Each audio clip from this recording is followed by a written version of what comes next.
everybody. This is Evie again. I'm so happy to be joined by Rui today. Now, Rui, you started teaching Kizomba and promoting your country's culture back in 2001, right? When you were a student at the University of Cape Town. So that was like 17 years ago. Uh, when, Correct. when was the first time you encountered Urban Kiz, and how did that make you feel?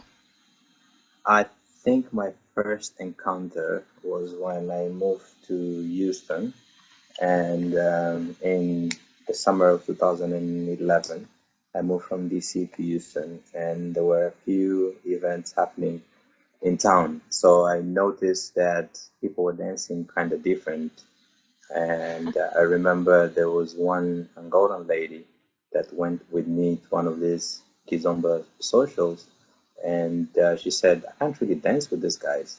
And I said, why? Because she said, well, they're dancing in a very, very, very robotic way.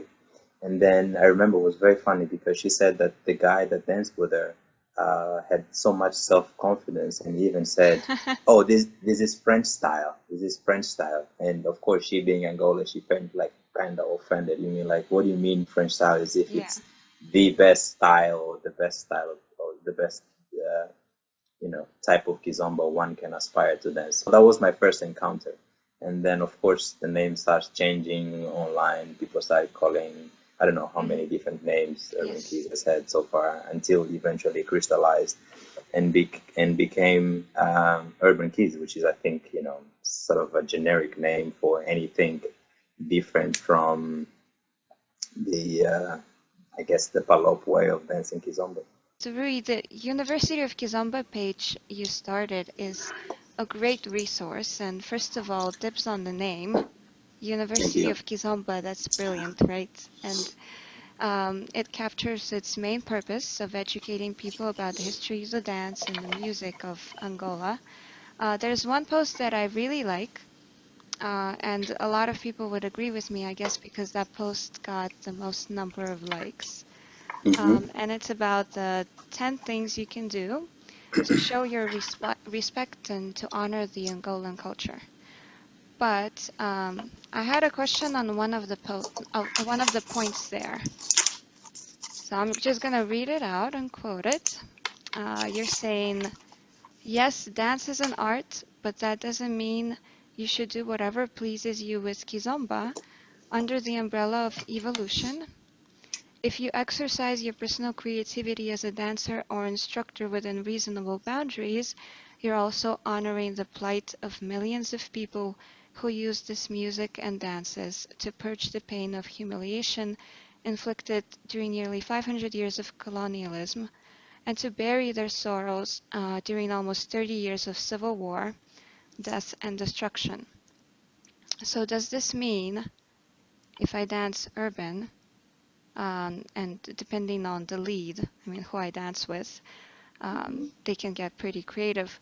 Does this mean that I'll be offending your culture? Okay, let me elaborate quickly on this point and what the intent of that particular item was. Um, for quite some time, there was a narrative that you can do whatever you want with Kizomba as far as the dancing is concerned. You can invent your own style and call it urban samba, for instance, and there've been posts of people saying, hey, look at me dancing urban samba. I have a screenshot of that. Eventually it was deleted. Um, there's a lot of people who like to call traditional, or I'm dancing traditional. I don't dance traditional, I only dance whatever, modern or French style. So people have taken the dance elements, the basic elements. They have, not everybody, of course, in some instances, they have tweaked it to something that it's in their best interest. And when I say best interest, it's either because they cannot dance the Palop way of dancing, or the Angolan way, or the Cape Verdean way, uh, which is arguably the way Kizomba started, as a dance, and they tweak it and they say, but I'm doing evolution. Okay, but in order for you to evolve anything, you need one to grasp what the basics are, what the essence is. You need to explore it, and then you can say, okay, now I'm going to evolve. Now I'm going to add something on top of it. If you saying, okay, this is the basics, and this is what evolution looks like, okay, it's very weird. It's very weird, and that's what I've been saying there. Yeah, you can be very creative. Kizomba dances have been creative for decades. The some of the elders in Angola in the 60s, they were known for being creative as far as writing their names on the floor while they were dancing. There are songs idolizing how these guys were dancing. So creativity, it's okay. Kizomba steps steal a lot from other dances. If you pay attention to some of the tango routines, you might actually find some similarities with some of the steps people put in samba, especially samba show. So creativity, it's okay. Now, but within reasonable boundaries. yeah, and by boundaries, I mean, it's hard to define and pinpoint, okay, this is reasonable, or this is within the boundary, or this is outside the boundary. By boundary, I mean, you gotta understand that, first of all, this is a dance that has a very strong social background. Okay, one.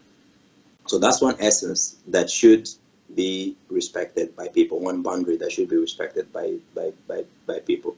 The second one is, if you bring and it's an African dance at its core as well. So the energy, where people take the energy while dancing Kizomba, is probably different from hip hop.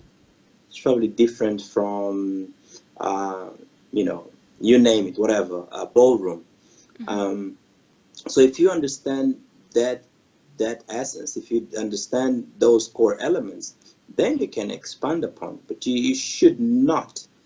Of course you can. Anybody can. It's a free world. You can invent whatever you want. You can say, oh, I'm fusing hip hop and Kizomba, and now I'm going to call it French style.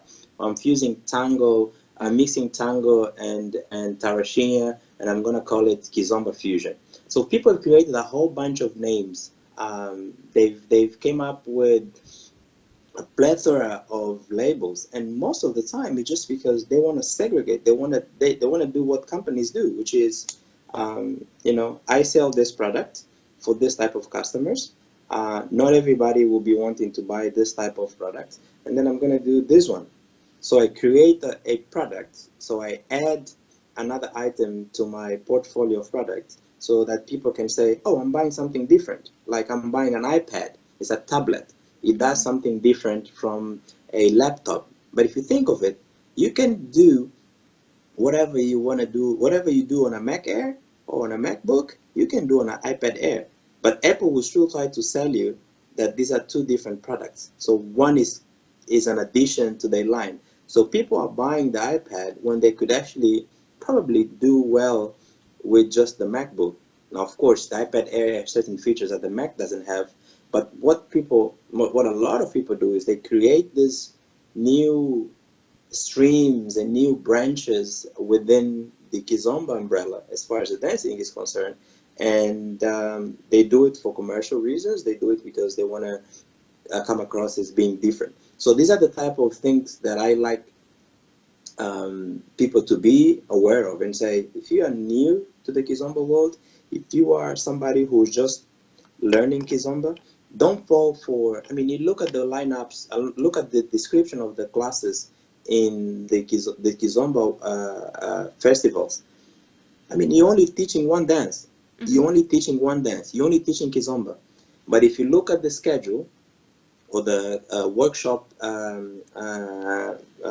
lineup, every single festival has, a vast array of names. Oh, Kizomba with this, Samba with that, or So you Kizomba feel it's like Tarashada. a branding, like It's a branding. okay. It's branding. It's a gimmick. It's a gimmick, and that's what that's what I put that particular point and say, yeah, you can be creative, but at the end of the day, my friend, you're still dancing Kizomba.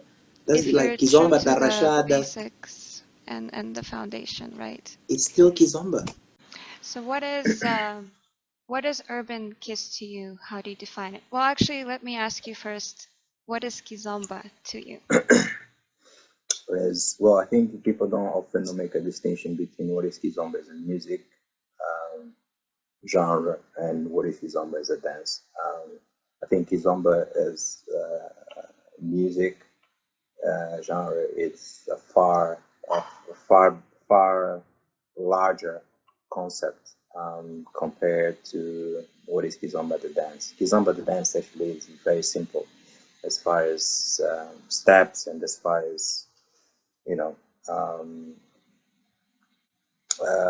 the way you can enjoy it on the dance floor. Of course, the festival circuit and the whole teaching to groups made it seem as if you can dissect in so many different silos. But Kizomba itself is actually a very simple dance.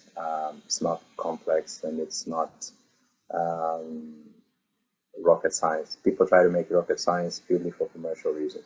So there's Kizomba music, which, if you will, you can put a big umbrella um, on top of it, which encompass music from the Palop countries. You can, with some degree of respect for other genres, include Zouk. If you want, you can include Coladera. And it's not that they're all the same. So I want to make that very clear. It's not that they're all the same. Not everything is Kizomba. But historically, over the years, at least where I come from, we dance Kizomba to music from different parts of the world. And it's not that we don't recognize that this is Zouk from the Caribbean, or this is Coladera from Cape Verde, or this is Afro Zouk from Cote d'Ivoire. Uh, no, it's Kizomba as a music genre encompasses, in our view, a broad range of music styles that one can dance without necessarily looking you offbeat. So that's Kizomba music. That's what Kizomba music for us means. It's anything that has a beat that I can dance to using Kizomba steps. Of course, respecting the differences, the origins, the histories of all this style. Of course, you're not going to say that Zouk is Kizomba, but you can dance. We feel that way. But of course, there's always room for debate. We feel that as long as you're not offbeat and you're showing musicality, we feel comfortable. Whether it's right or wrong, that's a different conversation. But we as Angolans, we feel comfortable dancing Kizomba to different styles of music. And there's a good reason for it, which, I've tried to explain in some of my articles on the University of Kizomba page, some of the workshops that I have the privilege to give. And as far as Kizomba dance is concerned, for me, in very simple terms, it's most of all a dance that was born in a social setting. It's a dance that was born to cater for social events, for family oriented events, backyard parties, and above all, it's a dance to be enjoyed with a connection to other human beings, not necessarily a romantic or sensual connection, but it's the first thing that you do when you dance in Kizomba is the first thing always is you hug the person. That's the first thing, that embrace. So that's for us, that's the essence of that dance. And of course, it can be used for, it's been used for many years, at least in Angola, which is my experience anyway, and I'm sure it's the same in other parts of the world. It's been used as a social and a collective source of relief for day-to-day problems, and it's cathartic. It's what people use to forget about, how hard life is in certain parts of Angola, if not in the entire country. And it's a source of pride as well. There are very few things that people can say in Angola, this is 100% Angolan. We have an antelope, called Palanca Negra Gigante. It's called the black antelope. We have a plant in the Namib desert called the Velvicia mirabilis. We have a basketball team that won, I don't know, 15 titles in the continent, and he won titles for 20 years in a row. Every 2 years, we were champions for at least 10 years or something like that. And there's Kizomba. So there's very few things that Angolans can say, oh, this is ours, or this is something that it's unique, not unique to Angola, but that embodies and represents what Angolanness means. And So of it's course, Samba. something that you're Sam, really, really proud of. really proud of, and something that we can immediately identify with. It's in our way of life. It's in in the way we go about life. It's the dress code. It's the whole culture around it. And of course, we don't take it as serious in Angola as people tend to take out of the country, because it's not that serious really. I mean, there's just so much heated debates, and there's so much controversy online and the festival scene and etc. If you go to Angola, most people have absolutely no clue what's going on here. They don't really care, really. Yeah, they'll see a video of somebody dancing, in a weird way. They're not so, they're not so passionate about it. And even some of the Angolans who are so passionate online, and on the last bulwark of defense of Angolan culture. For most of the time, it's just it's for either for publicity stunt, or you're just having a bad day and you rant it. But the truth is, nobody really cares in Angola. How most people don't really care. The average guy has so many things to worry about on a daily basis. Has so many things to take care of as third world country issues, that he's not going to worry about things that are happening overseas, where people have electricity every day, they have water every day, they have Yeah. food, shelter. It's a complete different perspective compared. So yeah, we're very passionate about it, but we're not obsessed with it. The music, the dance itself, and that's another big difference that I want to focus on, which I hope when people go to Angola, and probably even other countries like Cape Verde, the music and the dance, it's much bigger. It's an element. It's only part of a much bigger uh, social experience. In other words, like in the festivals, you go and you dance from 10 p.m. to 6 a.m. and you're just dancing, dancing, dancing, dancing, dancing. It's like you went to the gym and you want to get a certain number of workouts.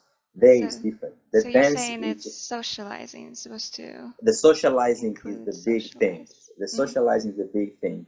The food, the talking to people, meeting new people, revisiting your old friends, making fun of somebody who's dressed in a certain way, talking about the latest social, family gossip.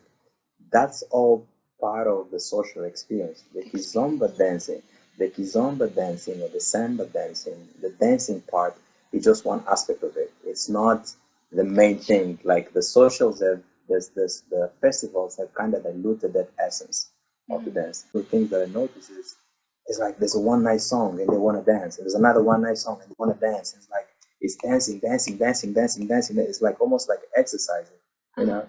And you see the Angolans, okay, yeah, it's a nice song, but I'm here enjoying my beer, enjoying the Interesting. chat with this person.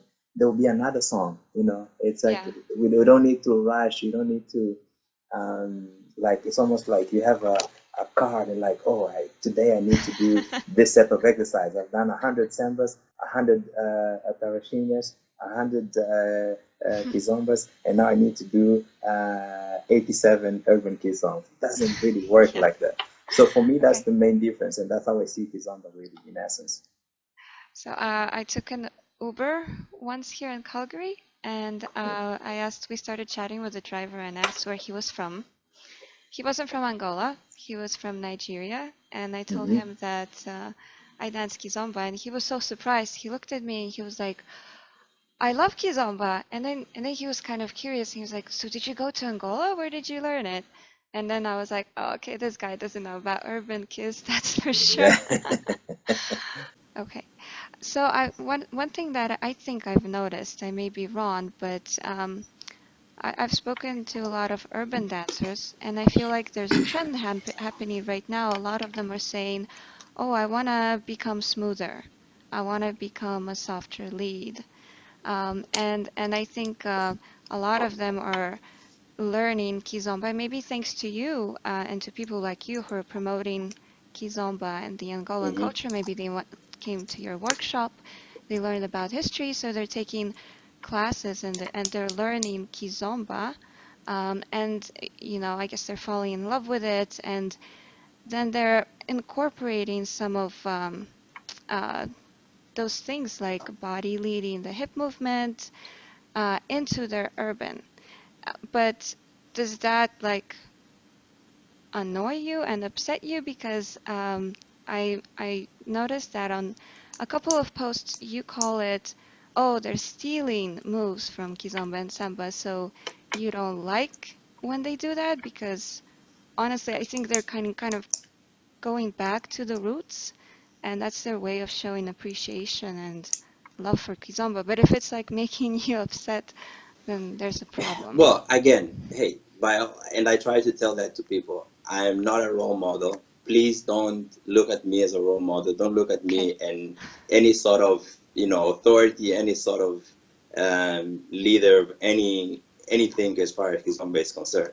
I will always voice my opinion. I've never, as I tell people, I've never won a popularity contest, and I'll never win, and I'll never will. So I have no intention whatsoever of being Mr. Popular, be it online or offline, be it related to Kizomba, be it related to Black Panther, whatever the issue. So I'm always gonna tell you exactly what I think, and I think a lot of the urban dancers, be it the average dancer or an instructor, um, they they take a step or a move or a trick that they've taken from Kizomba, and Hmm. they incorporate in the urban style, urban keys. And you Does don't that like make that. does that make urban more Kizomba? I don't think so. Now, are they prohibited, or are they, is there anyone preventing them from doing it? No. But I still think that if you're gonna dance Kizomba, there are some elements. If you're doing Kizomba, there are some elements as far as dancing is concerned that you ought to respect. Not just because you saw moves, somebody in Samba doing what we call in Portuguese or in Angola, fishing or pescar, which is Hmm. you use the follow, you hook the lady's foot and you raise it.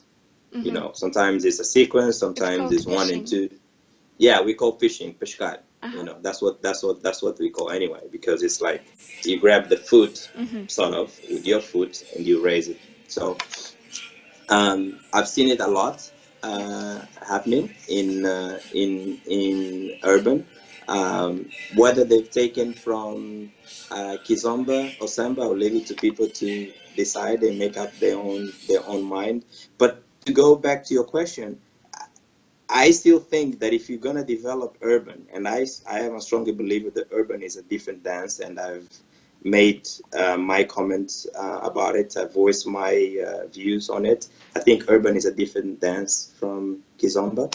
I Hmm. think you gotta make up your mind. If you're an urban person, urban dancer, make up your mind. Which direction do you want to go? Do you want to be a Kizomba person? Or do you want to be an urban person? Because they're two totally different dances. And of course, you can do whatever you want.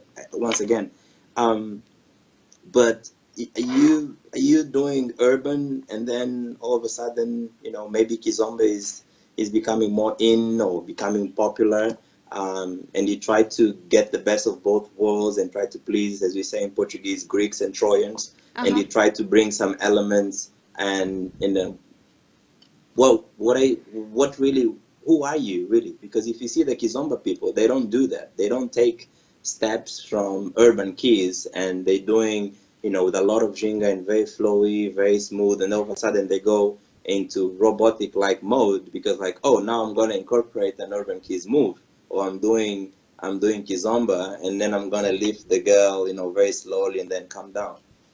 It's almost like you gotta have an identity.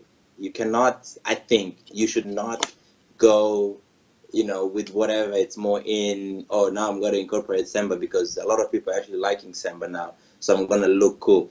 My point is, I don't trust. I don't trust the intention when people do it, and I do not believe that ultimately their goal is to honor and to respect Kizomba, uh, the normal way of dancing. I don't see it that way. So I have my reasons to be skeptical about, what drives them to do it and what is ultimately the end goal. I don't think people necessarily do it because, oh, let me honor the roots of samba, let me honor the roots of kizomba, and let me introduce this really cool step. I don't think so. I think people do it because they want their steps to look more and more creative. I think the Urban Kiz world, or scene, it's very competitive as far as, new instructors coming, as far as, you gotta come up with new stuff on a weekly, if not on a monthly basis. Otherwise, you're out of business.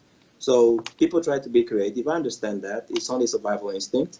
And people do whatever they do. If they gotta incorporate some hip hop routines, they do it. I don't think there's anything special in them bringing Kizomba into the Urban Kiz. So, on your Facebook page, not the University of Kizomba, but your personal Facebook page, Hmm. from time to time you see posts that are kind of making fun of urban dancers. And Hmm. some of them I think are pretty harsh, like the one you posted on about Laurent and Adeline. Do you know which one I'm talking about? No, I don't. French urban kiss couples announcing that they ain't together anymore, like they're Jada and Will. I Who don't know why gives a people. flying? I, I I don't know skipped why the word people there. assume. I'm sure. I don't know why people were assumed I was referring to a particular couple. I mean, I'm Oh, you sure. I'm weren't. sure this. I'm sure this were not the first French couple that has, gone different ways. French urban keys. I don't know why people just assume I was Wait. referring to Well, them. I reserve my right. I reserve my of right not course, to of say course. I'm who just I I'm was just trying to referring to. understand. So, what exactly like annoyed you about? Because I actually saw your post before I saw Mm. Laurent and Adeline's announcement, and you do realize that they announced about like them not being a professional couple anymore. I think, as far as I know, like romantically, they've been broken up for a while now. I have no clue who this couple is. I Okay. have absolutely no idea, what type of nature their relationship is. I was just making a generic comment. Whether people want to assume that I was referring to them, hey, I cannot control that. I can only control what I write and what I say. So nothing annoyed me. And I just said, if people are taking, and again, people take my post way too serious, and I'm in real life. I'm actually not that serious of a person. So people should always take my post as far as Kizomba is concerned, whether it's making fun of urban or making fun of Kizomba. I've made fun of Kizomba people as well. I've made fun of Samba people. Um, a lot of Angolans make fun of the kids dancing samba in a certain way, like they're doing martial arts. So it's nothing really that serious. But yeah, I like to voice my opinion. Hey, maybe I woke up on the wrong side of the bed on that morning. And Or yeah, and I said it. maybe you're really not mad and you weren't mad, but you just wanted to like post something provocative or scandalous on your page. Not at all, not at all. Sometimes, sometimes I'm just not a nice person. Oh, It really? just, Okay. yeah, it is true. Sometimes, and I know a lot of people don't like that. Sometimes I'm just mean. Wow. Well, I know you as a nice person, like in Yeah. person. And then Uh-huh. I go to your Facebook page and I'm like, wow, that's the angriest Angolan I know. Yeah, that was a mean post. I admit it. That was a mean Okay. post. I don't know. I don't know. I don't know. Maybe the French urban keys people, when they post their videos and they try to be controversial, not controversial, when they try to attract likes and Uh-huh. shares, and they post videos like Kizomba does not exist. Maybe they should be equally um, careful, and maybe they should do their own research, and maybe they shouldn't be, how do I put it, such jerks when they're gonna make claims like that. Because people like me, the purists, they take notes. So yeah, do your own research. Yeah, no, I haven't seen posts like that. That does sound pretty harsh. Yeah, there are a lot of there are few Okay. who like to be headline grabbers, and Hmm. they continue to use the name of Kizomba. I have a few. I can send you the links. Sure. They continue to use the name of Kizomba, um, to create steer this controversy and post stuff that is gonna be very, very, everybody's gonna talk about and share and whatever. And then you watch the video and they present absolutely no facts. They present their line of reasoning. It's very superficial. It's very thin. And at the end of the video, I get to the conclusion, this guy just wanted people to go on his page, or wanted to, create some sort of social media frenzy. That's what I don't like, and that's why Yeah. I take notes. And definitely calling Kizomba Kizomba and calling Urban Kiz Urban Kiz. Correct. Yes, because a lot of people bite the hand that feeds them, um, and they come back to the hand every now and then when it's convenient to them. So one day they're all urban, and then the next day they're all Kizomba, and then the next day, oh, Kizomba doesn't exist. But you only this Facebook celebrity because you're an urban Kiz, you're a famous urban Kiz instructor. So how can you say Kizomba doesn't exist? If we do, it's like a very scary dream. But even if we do imagine that Kizomba never existed, I don't think in that case Urban Kiz would exist as well. Exactly. It's like people coming up with their own yoga.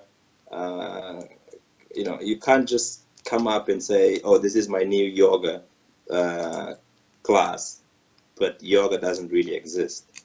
It's at least Okay. incoherent. Yeah.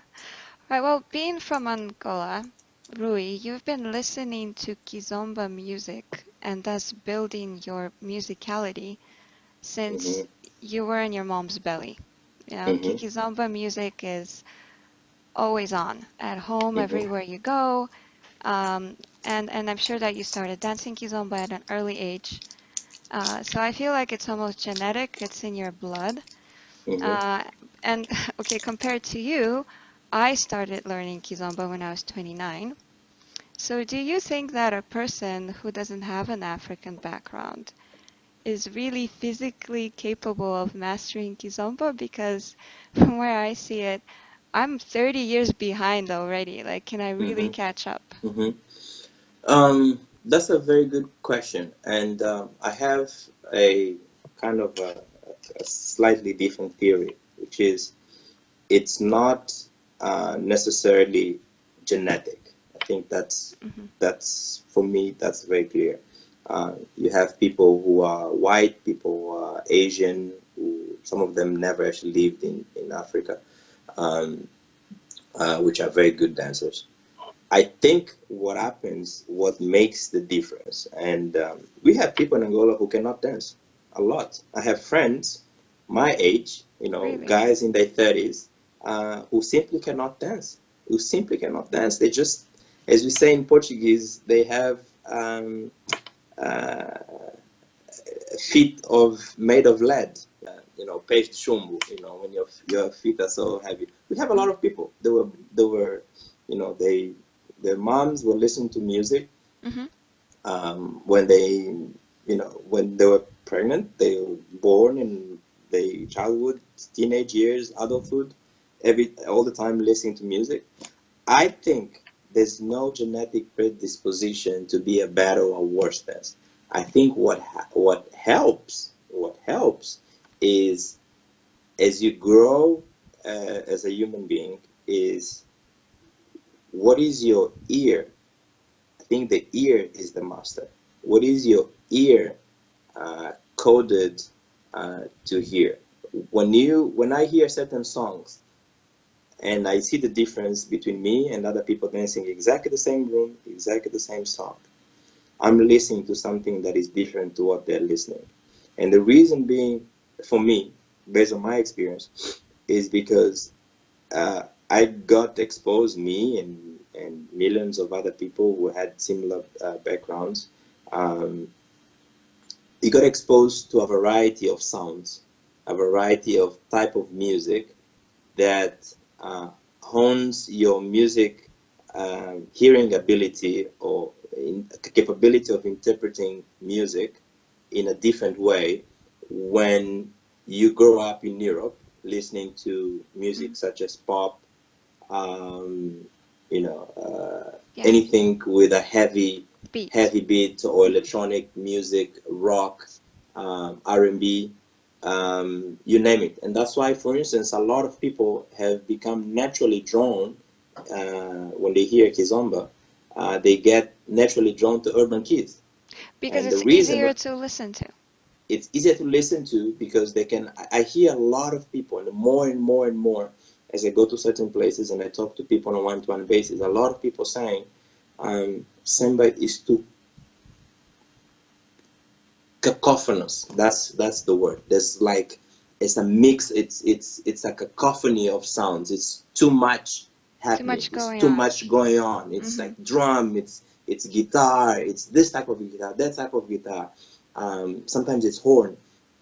There's too much going on. So it's because their brains are not educated for a prolonged period of time to listen to a particular type of music. For instance, a lot of people from Haiti are Hmm. great Kizomba and Samba dancers. A lot. And it's not a coincidence. Hmm. A lot of people from the Caribbean are great. I can tell you a few names. Great, amazing. You see the guy dancing. If he doesn't open his mouth and you hear a French accent, you believe the guy is from Angola or Cape Verde or whatever. Hmm. Great, great dancers. My theory is that is because they also train their ears in Haiti or in the Caribbean at large to listen to a similar type of music that we listen in Angola or in Cape Verde or in Africa in general. So for me, that is the difference. There's nothing necessarily associated with genetics, with skin color, or even where you're born. It's what Hmm. type of music is ingrained in your brain. When I listen to Kizomba, when I listen to Zouk, when I listen to Sukus, when I listen to Congolese Rumba, when I listen to Afro Zouk, when I listen to Coladera, my brain lights up in a different way from someone who's been listening to rock or electronic music their whole life. So what is dancing? Dancing is merely, especially Kizomba and Samba, is merely an interpretation of the music. So Hmm. when you see someone, who's you name it, any great Samba instructor or or a Josie, for instance, when you see them dancing uh, to a particular song and you see, let's say, an European couple interpreting the same song, Hmm. you're more likely to look at Fabrice and Jordan and say, wow, that is amazing. It's because they're interpreting, their body motion is living, for lack of a better word. Their bodies are living the music. We say in Portuguese, you gotta feel the music. You gotta feel the music. So we say that a lot, which is a very abstract concept for people who are not used to live the music. Hmm. People are used to listen to one or two beats, boom, boom, boom, boom, boom, and that's what they go with. For us, we live more, we experience more of the song, we take more out of the song, regardless of the lyrics. It has nothing to do with do I understand what the song is saying or not. Hmm. Of course, if I understand the lyrics, That helps as well. that helps, and it may have a different, if I look if I listen to a song that reminds me of the 80s or the 90s or a particular time in my life, whatever period or whatever event or series of events, yes, I will feel in a certain way. A song that evokes some nostalgia about Angola, whatever, if you're living abroad. Now, that's only part of it, but you can feel the music, you can experience the sound coming out of the speakers, regardless of what the song is saying. And I think that is the difference. So you're not 30 years behind, as you put it, because you were born in Russia. You're 30 years behind because you've been listening to the wrong type of music for 30 years. And that's what I always tell students, be it a private student, be it a workshop, be it someone that I meet at a festival, whatever event, corridor conversation. The first thing that I emphasize every time somebody asks me in public or in private, what can I do to improve my dancing, is, are you listening to the music enough? How often are you listening to the music? Are you listening just when you go dancing, or are you listening, 24/7? I And listen to you, music. For instance, my case, I yeah. was born and raised with this Mhm. music. I listen to music all the time. Old music, new music. I'm listening to Kizomba, Zouk, Coladera, you name it. African music, even salsa, even Latin music. I listen to a lot of that every single day. And there's never like, oh, I've listened enough, or I already have enough. People say, oh, what is musicality? People try to make musicality as this, fancy, rocket science type of thing. It's not. How is my body interpreting this music? And that all comes with the brain being wired and very used to listen to that music. I've seen a lot of people said I've made such a big improvement in my dancing. I'm more natural. I'm less tense. I'm more flowy, just because I go to the social. Like when I'm getting ready to go to a party or a social You or turn the a music on. wedding or whatever, 5 hours before, I'm Yeah. already listening to the music. So when I get to the party, my brain is already in party mode. It doesn't take me half an hour to get it switched on. That's the main difference. And you My view, posted, anyway. yeah, and at the University of Kizomba page, you posted some of those playlists Yeah, where you can listen to and train your ear. yeah. Well, thank you so much, Rui. This was wonderful. Thanks for your insight. You're welcome.